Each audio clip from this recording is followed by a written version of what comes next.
RCP Notícias.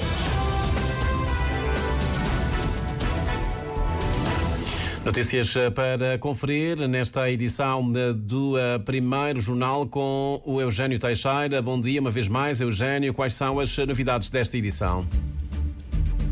Votos renovados de bom dia. Embaixador de Cabo Verde nos Estados Unidos da América afirma que não há nenhuma comunicação em como a decisão do presidente Donald Trump possa afetar o terceiro compacto do MCC atribuído a Cabo Verde. José Luís Livramento explica que há algumas decisões, algumas medidas tomadas, mas que de momento nada vai no sentido contrário ao que está acordado, por isso tranquiliza os cabo-verdianos. O Presidente da República, José Maria Neves, preside hoje a sessão solene de abertura das Jornadas Científico-Culturais, o Património da Cidade Velha e a Identidade Nacional. O evento acontece às 9 da manhã. Primeiro-Ministro Luís Correia Silva e seu homólogo português Luís Montenegro consideraram ontem em Lisboa que a 7ª Cimeira Bilateral entre Portugal e Cabo Verde fez história entre os dois países. Primeiro presidente de São Tomé e Príncipe nos 15 anos de vigência do Partido Único até 91 e depois no regime democrático de 2011 a 2015, Manuel Pinto da Costa defende o encontro alargado de todas as forças vivas do país para se fazer análise sobre as causas que têm originado as sucessivas crises no arquipélago do Equador. Maternidade típica onde ganha lugar é o nome do projeto da fotógrafa cabo-verdiana Cris Borges. Marco Rubio, novo secretário de Estado norte-americano, pede cessar-fogo imediato na República Democrática do Congo ao líder do Ruanda, Paul Kagame. São notícias que estão na linha da frente da atualidade informativa. Vamos agora para o desenvolvimento com o Eugénio Teixeira. Seja então bem-vindo ao primeiro jornal nas antenas da radiodifusão cabo-verdiana. Donald Trump, o 47º presidente dos Estados Unidos da América, tomou posse no passado dia 20 de janeiro e já começou a tomar algumas medidas que muitos consideram duras, a começar pela deportação em massa de imigrantes ilegais nos Estados Unidos da América. Outra medida considerada que coloca preocupação, queríamos dizer, é a suspensão das ajudas externas por um período de 90 dias para que a administração norte-americana possa avaliar todo o processo de ajuda externa. No caso do MCC Cabo Verde, o embaixador José Luís Livramento, embaixador de Cabo Verde nos Estados Unidos da América, garante que não foi suspenso e que não há razões para que os cabo-verdianos estejam preocupados. A reportagem é assinada por Ernestina Lopes. A Embaixada de Cabo Verde nos Estados Unidos da América está atenta às medidas de Donald Trump e continua a acompanhar a par e passos as decisões tomadas pelo presidente norte-americano. José Luís Livramento, embaixador de Cabo Verde nos Estados Unidos da América, concedeu uma entrevista exclusiva à RCV onde esclarece o processo de suspensão de ajudas externas.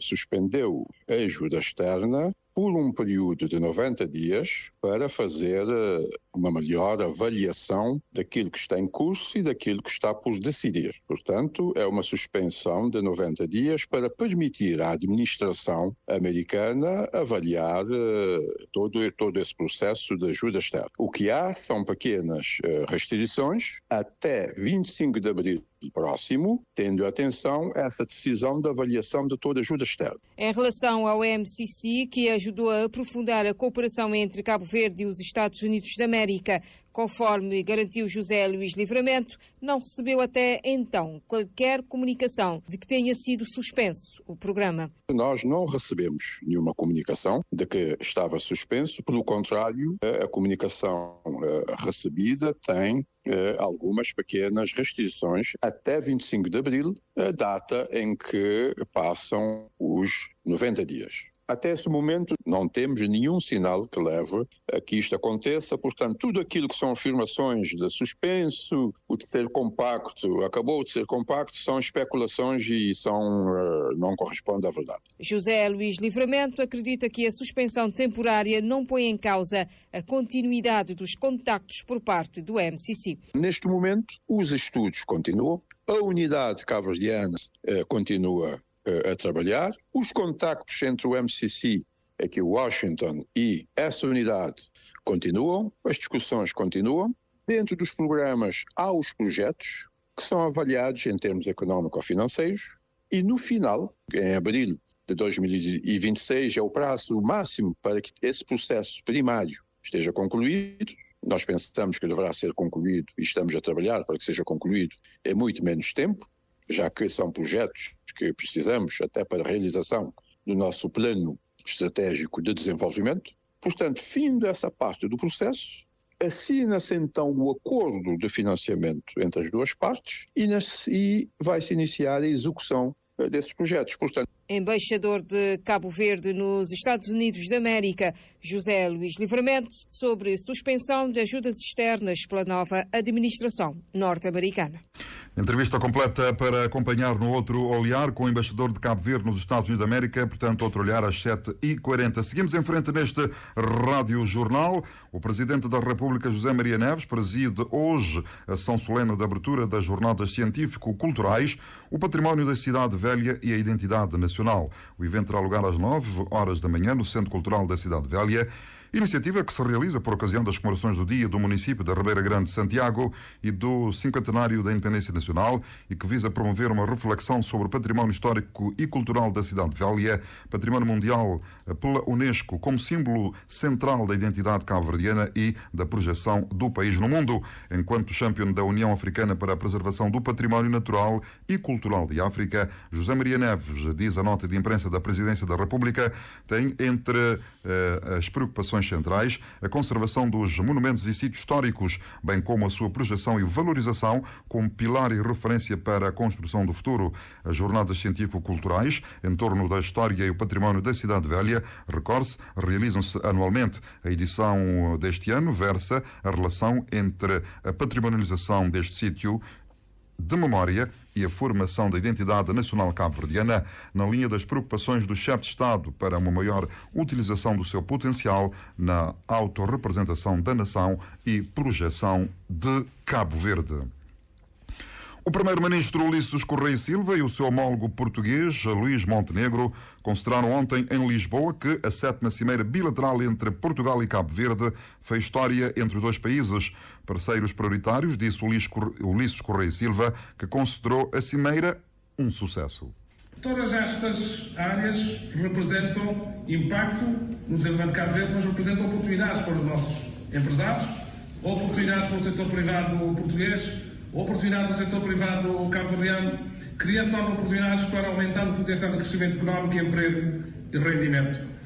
Eu não estou em erro em classificar que é a maior cimeira de sempre que Cabo Verde realiza com Portugal e Portugal realiza com Cabo Verde. Não só pelo número de acordos que nós assinamos, pela sua abrangência, mas por uma filosofia partilhada de que nós estamos a fazer estes acordos para reforçar a nossa capacidade institucional em diversas áreas, mas para promovermos investimentos. Portugal e Cabo Verde delinearam na 7ª Cimeira 30 acordos bilaterais, 20 dos quais foram já assinados, outros 10 ficaram para serem firmados por várias entidades. O valor do financiamento global ascende aos 42 milhões de euros. 42,5 milhões de euros para o Fundo Climático Ambiental representa um retorno para a sustentabilidade de Cabo Verde muito forte. Primeiramente, a redução da nossa dependência de combustíveis fósseis, investimento forte nas energias renováveis, ajuda na resolução do problema que Cabo Verde tem por causa da sua localização com o país oceaniano relativamente à questão da água e fazer com que a mobilização de água esteja associada às energias renováveis para baixar os custos da produção. A linha de crédito dos 100 milhões de euros para investimentos em áreas como energias renováveis, economia digital, o turismo, a economia azul. Cabo Verde e Portugal asseguraram a cooperação nos domínios da habitação, defesa, justiça, segurança, saúde e educação, áreas importantes para a cooperação bilateral. Os acordos conseguidos, diz o primeiro-ministro português, são a base para o cumprimento nos próximos anos das aspirações de portugueses e cabo-verdianos. Eu quero destacar precisamente este nível de abrangência, quero destacar todas as áreas de intervenção, e são muitas, que vão desde o financiamento da economia, como ficou aliás bem patente nos documentos que aqui foram há pouco assinados, ao desenvolvimento empresarial, aos serviços aéreos, ao ambiente, à saúde, à justiça, à formação profissional, à defesa, à proteção civil, ao turismo, à coesão territorial, às finanças e, portanto, a todos aqueles que são as possibilidades que os governos têm de intervir na vida das pessoas. Os dois chefes do governo falaram à imprensa depois da reunião plenária da 7ª Cimeira Bilateral entre Portugal e Cabo Verde, que aconteceu ontem na capital portuguesa. O primeiro presidente de São Tomé e Príncipe, nos 15 anos da vigência do Partido Único até 91 e depois no regime democrático de 2011 a 2015, Manuel Pinto da Costa, defende um encontro alargado de todas as forças vivas do país para se fazer análise sobre as causas que têm originado sucessivas crises no arquipélago do Equador. Pinto da Costa entende que só desta forma se poderá fazer um diagnóstico profundo e traçar mecanismos sólidos que permitam organizar o país e colocá-lo no caminho do desenvolvimento.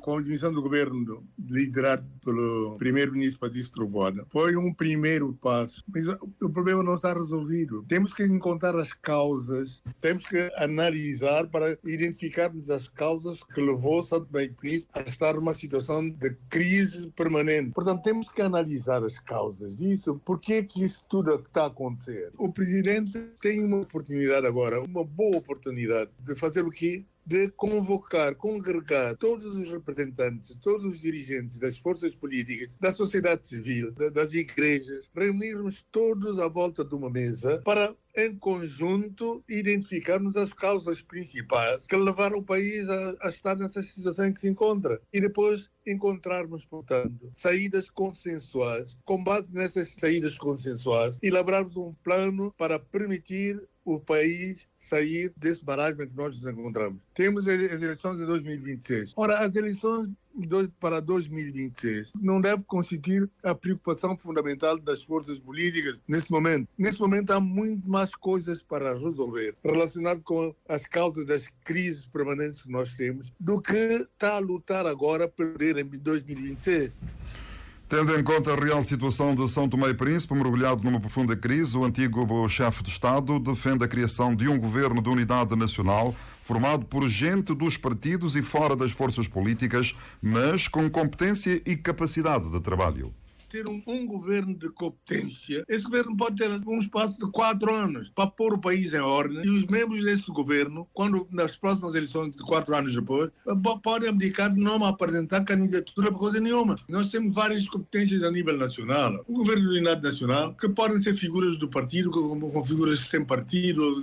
Quer dizer, temos gente com competência suficiente para nos ajudar a sair desse lamaçal em que nós nos encontramos atualmente. E nós temos muitas competências, quer a nível interno no país, quer muitos santomenses que estão fora. Desde a Primeira República, toda a nossa preocupação fundamental era de formar quadros de todo tipo. Formamos dezenas e dezenas de quadros e muitos estão fora e não entram no país porque não têm condições de poder realmente exercer condignamente aquilo que eles aprenderam durante muito tempo. Quer dizer, temos que encontrar a forma, portanto, de poder fazer com que os quadros que estão atualmente na diáspora possam regressar ao país para ajudar o país a sair desse marasmo em que nós nos encontramos atualmente.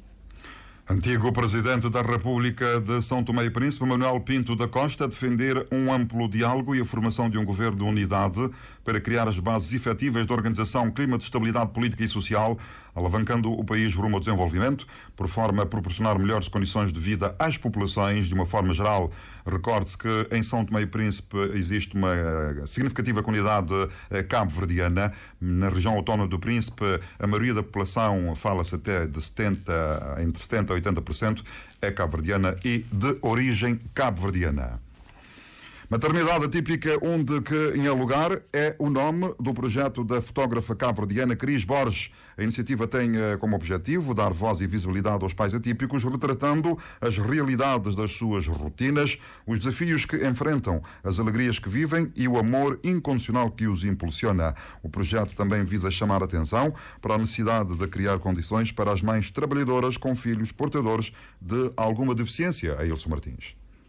Com o projeto, Cris Borges quer retratar o dia-a-dia das mães que têm crianças portadoras de deficiência física, intelectual, condições crónicas ou mesmo as mães portadoras de alguma deficiência. Queria mostrar o porquê que houvesse mães atípicas, se voz é silenciado, devido à sobrecarga que eles têm da condição de seus filhos ou mesmo de sua própria condição, e aquele preconceito que a sociedade tem, de finge que está hoje, ou então não tem mães que crianças têm algum tipo de diagnóstico, mas que têm deficiência física, então talvez tenha exigido desse muito mais, mas que tem aquela empatia, por exemplo, não tem caso de meninos com diabetes, onde que talvez a mãe tem que estar atenta durante a noite por causa de que as crises que pode ter. Mas se ela é trabalhadora, ela tem que estar na ponto de serviço 8 horas. Então, é um conjunto de situações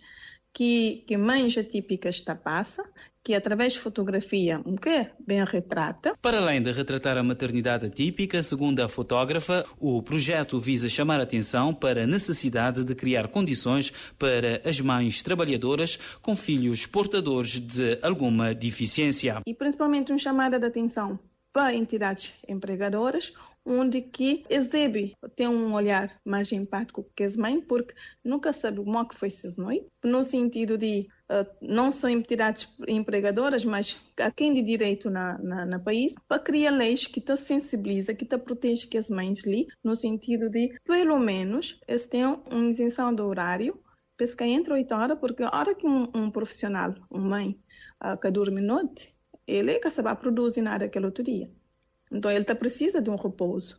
E, ao mesmo tempo, que condições o governo dá para que as mães, para além de pensão, que no caso de mães que têm trabalho, que é o único que sustenta aquela criança, para além de que tipo de suporte é oferecido para aquelas mães, ou para aquela família. Cris Bosch sublinha que a apresentação pública do projeto Maternidade Atípica, onde e quem é lugar, será no mês de abril, já tendo iniciado a recolha de material para a realização da exposição no mês de maio.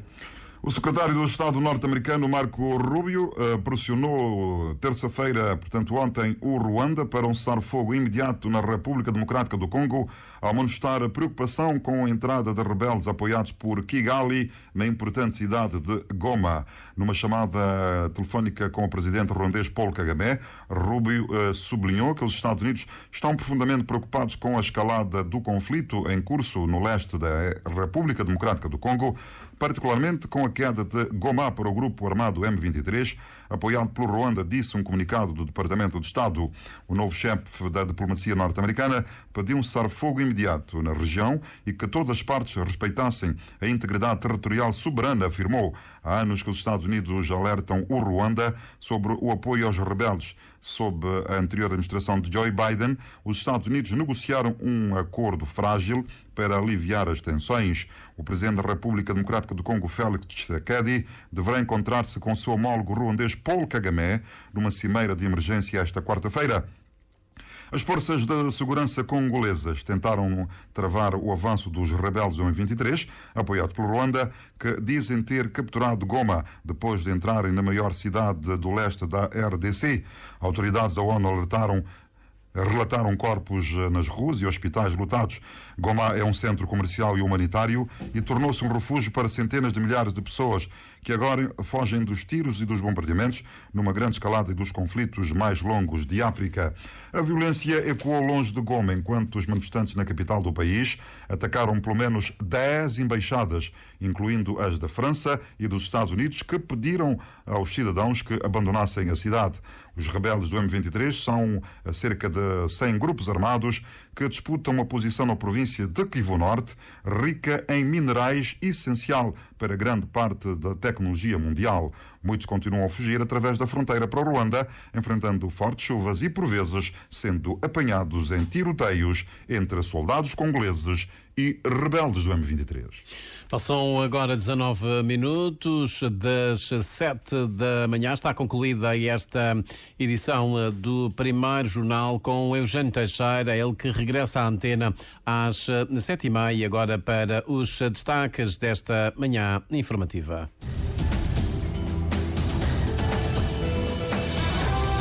Mais informações em www.rtc.cv e na aplicação RTC Mobile. RCV, o rigor da notícia e o melhor da informação a cada hora.